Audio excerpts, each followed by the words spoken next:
Some modern normal cars are better than old supercars, and in this video I'm going to prove that statement with a number of statistics such as power and torque figures, 0 to 60 times, standing quarter mile times, top speed, aerodynamics and price. I'm also going to throw in some lap times as well, which will surprise you, because I'm Matt Watson and you're watching CarWow. Buy, sell, CarWow.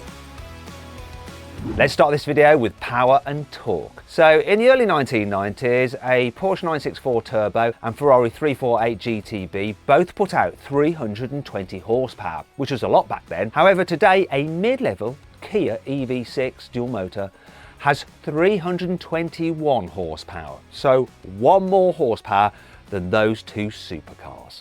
However, when it comes to torque, the Kia EV6 is so much further ahead than the other two cars. So, the Ferrari had 324 Newton meters of torque. The Porsche, a more respectable 450 Newton meters, but this Kia, it puts out 605 Newton meters of torque. Yes, that's one of the benefits of electric power. Now you might be thinking, wait a minute Matt, you're calling a 911 Turbo a supercar. It's not, right? It's a sports car. Well, how's this for a supercar? A Lamborghini Murcielago. Its V12 puts out 580 horsepower and 650 Newton meters of torque, which is better than that mid-level Kia. However, if you go for the top of the range Kia EV6, the GT model, that has 585 horsepower, so 5 more than the Lambo, and 740 Newton meters of torque. That's an extra 90 Newton meters. And that brings us on to 0 to 60 times. You see, the Lamborghini Murcielago does 0 to 60 in 3.8 seconds, and being a manual, you're going to have to be a racing driver to achieve that time. Most people aren't going to get close. However, Kia EV6 GT, that'll do 0 to 60 in 3.5 seconds, no matter who's driving it, even my mum. Oh, what a start! Go! Obviously, the Kia EV6 GT is a high-performance version of a normal car, but there are plenty of normal versions of normal cars which have faster 0 to 60 times than many old supercars. Here's a selection now.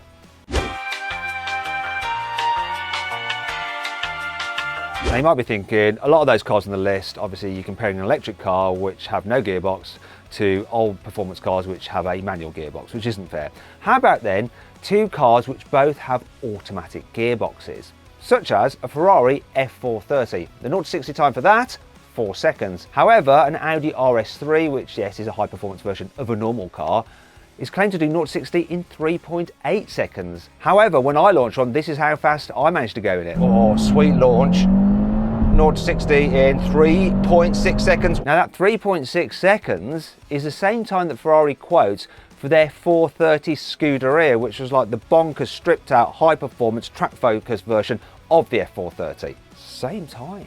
Now before we go any further, if you enjoy these kind of videos and you haven't done so already, make sure you subscribe to this channel and hit the bell icon to turn your notifications on. That way you won't miss a single upload.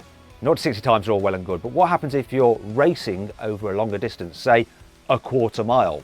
Well, I've done loads of drag races with a wide range of cars, and you know what? There's many cases where a normal-ish car has outperformed a supercar. For instance, an Audi e-tron is quicker over the quarter mile than an old NSX. A BMW 840D is quicker than a Ferrari Testarossa.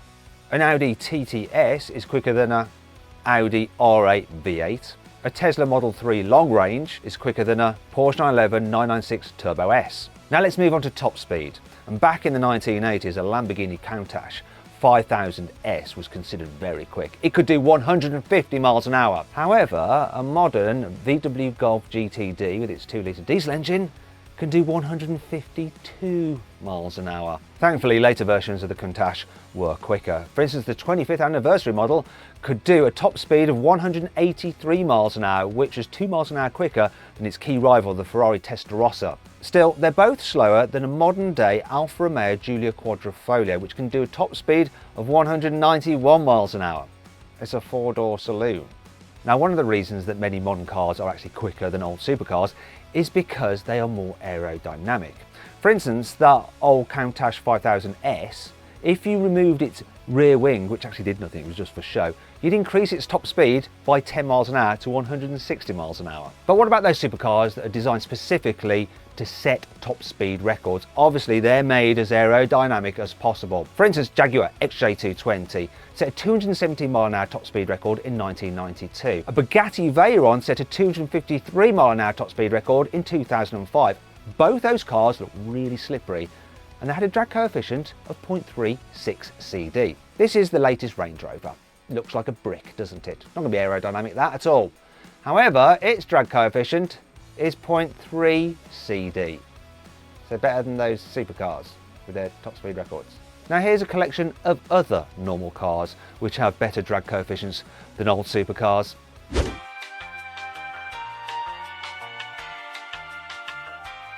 Now I should point out that the car's drag coefficient shows how aerodynamic it is for its size. So if you have a smaller car with a higher drag coefficient, it can actually be more aerodynamic than a larger car with a smaller one. But if you made the smaller car the same size as the larger car, the one with the lowest drag coefficient will be the most aerodynamic. It does mean that probably a Range Rover isn't quite as aerodynamic as the smaller Bugatti Veyron. But you get the idea. Now let's compare some cases where some performance versions of normal cars are quicker around a track than a supercar. And let's use the Nürburgring as an example. It always happens. Always happens. I'm not going to say that word again. Anyway, let's start off with a Honda Civic Type R, which is quicker around the green hell than a 2006 Porsche 911 997 GT3. A Tesla Model S Plaid is quicker than a Porsche 911 997 GT2 from 2007. And an AMG GT 4-door is quicker than a Porsche Carrera GT. However, I don't just want to beat up on Porsche, because obviously supercars have got quicker as well. To give you an example, the current generation 992 GT3 is faster around the Nürburgring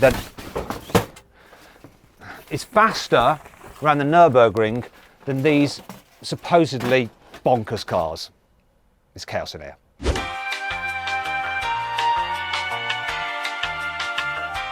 Finally, we come to price. So, if you get a Porsche Macan GTS, yes, it's a sporty version of a sporty brand car, but it's an SUV, isn't it, right? And you spec it up with all the options, you can spend over £110,000. That means it's more expensive than this collection of supercars once you've adjusted their original price for inflation.